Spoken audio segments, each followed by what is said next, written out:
Hi, beautiful people. On the roller coaster of existence, every now and then, time arrives for an awakening.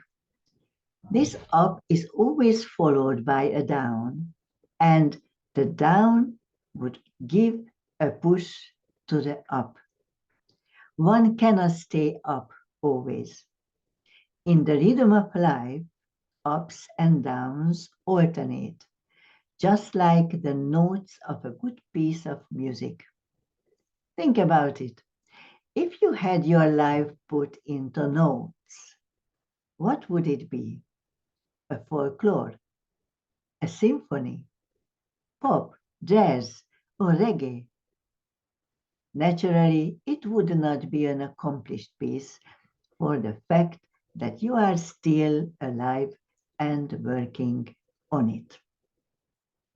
The motion and structure of existence are based upon the laws of physics. It is pretty much like driving. The car represents connections to Earth element as the material vehicle to carry us on the ups and downs.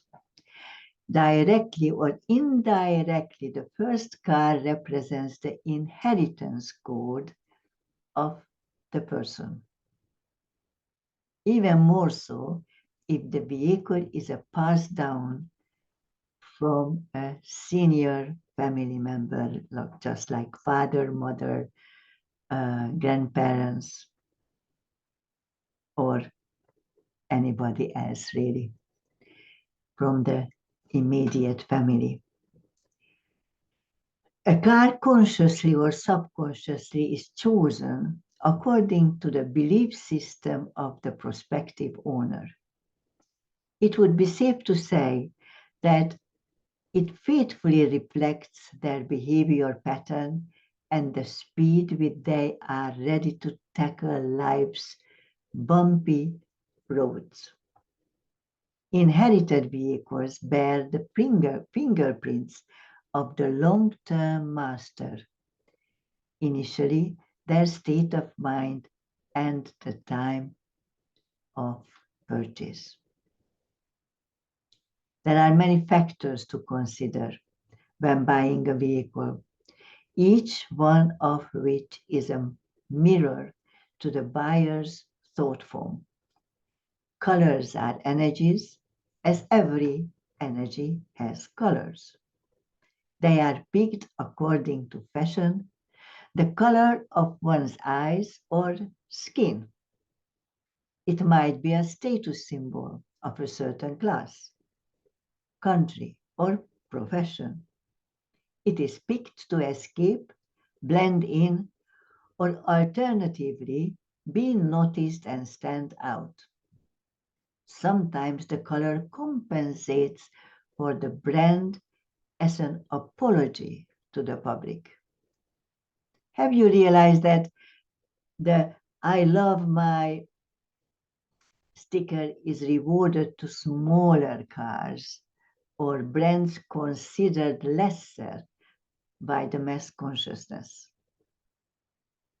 The type of the vehicle could be the result of careful consideration of financial adequacy, safety, speed, insurance, and comfort. The latter covers the feeling of familiarity also. Many people, even families, buy the same brand of vehicle to stay within the comfort zone of knowing. The initial chance of starting the quest of existence as an earthling comes from the code of the home. Surely, we talk about the soul being an unrelated entity.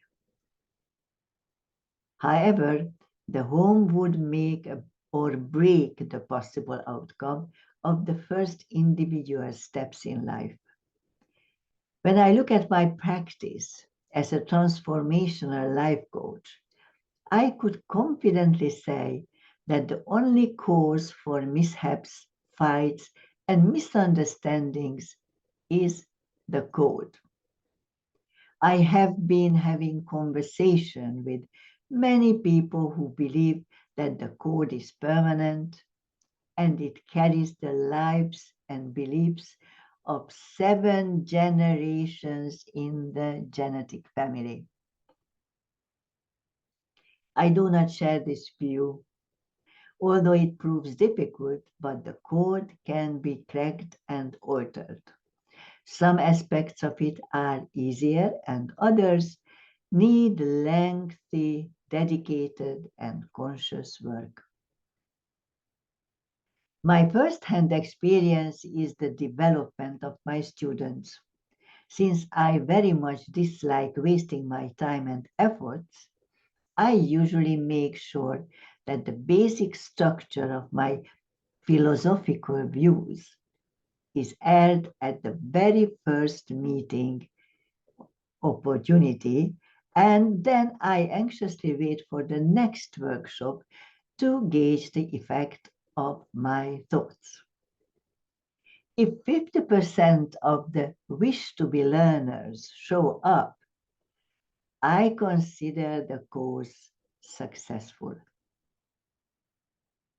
And I would continue. It is the very point when the real battle starts. Agreeing to coming again and letting in new ideas could be very exciting for a while. When the expansion hits the individual barrier of the code, then we start the most prominent Hungarian folk dance, the Csárdas.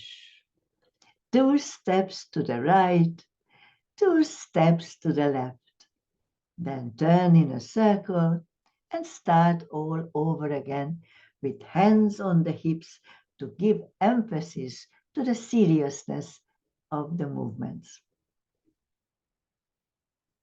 After a while, the time comes when one needs to decide upon introducing new moves to the dance.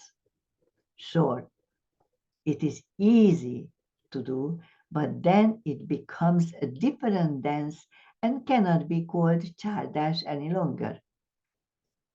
This is the time when a direction on the crossroad should be taken to alter the stillness, to open up to experience and feed the machinery of life.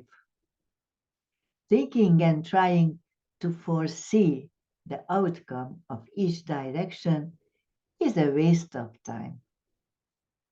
Although one might have had similar experience to what is offered, its existence confirms that further learning is needed on the subject.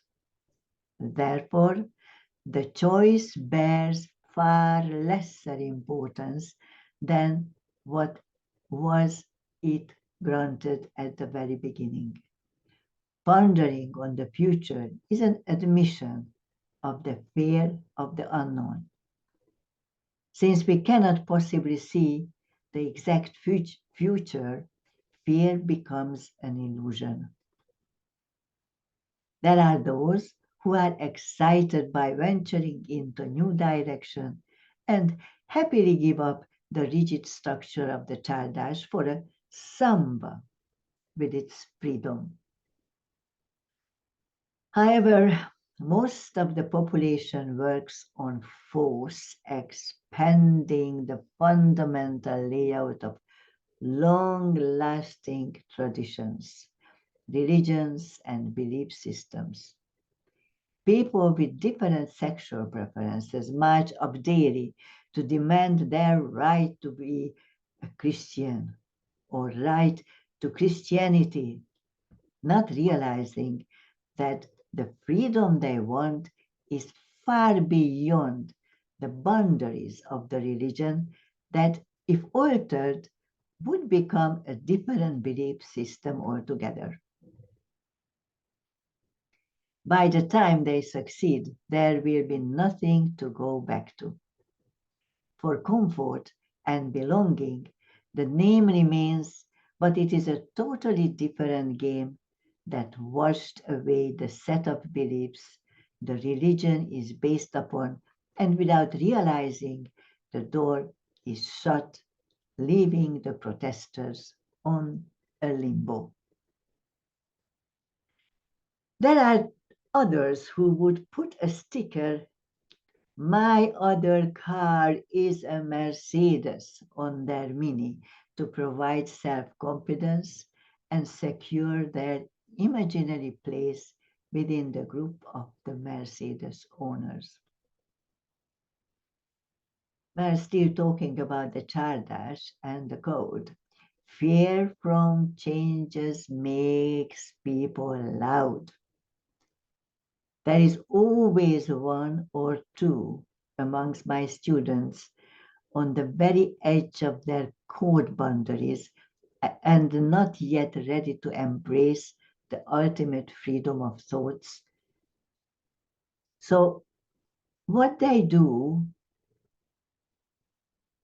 they actually target me since I am the aggressor and the pusher. And I made them to face up to this painful battle to decide upon coming or going. 2 steps to the right and 2 steps to the left would become the pattern of movements once again. To break the pattern becomes more difficult as time goes by. Everything has 2 poles.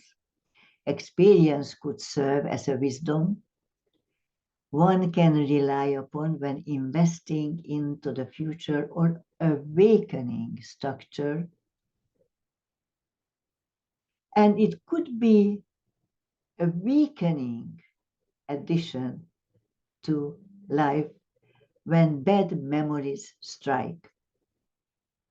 The first option is more crack on the code, therefore advancement on life.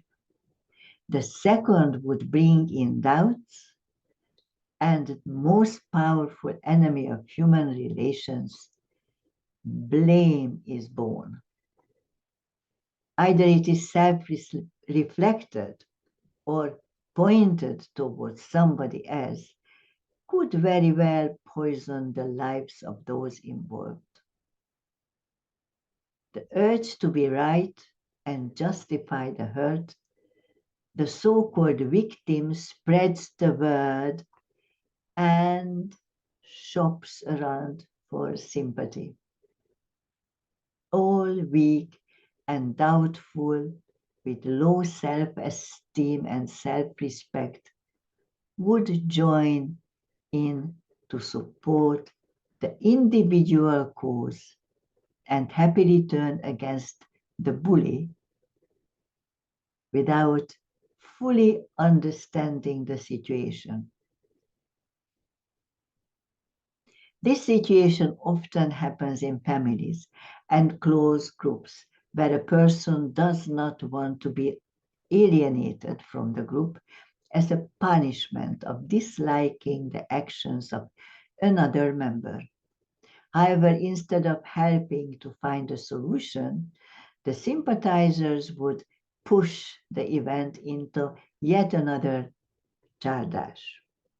The 2 to the left and 2 to the right is an unfertile action that barely keeps life on the level of existence.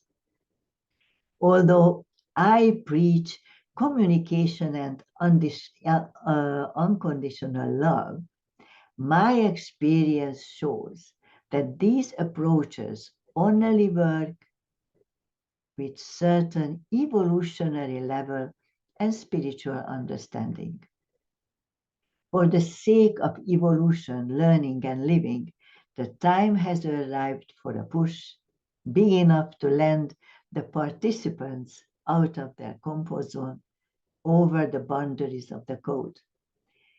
Getting a different car, moving away, landing on a new job, separating from the group, partner, or family, even if it is for a short time, would serve as a fence crusher and would allow the individual to invite in new thought forms and possibilities for the alteration of the code.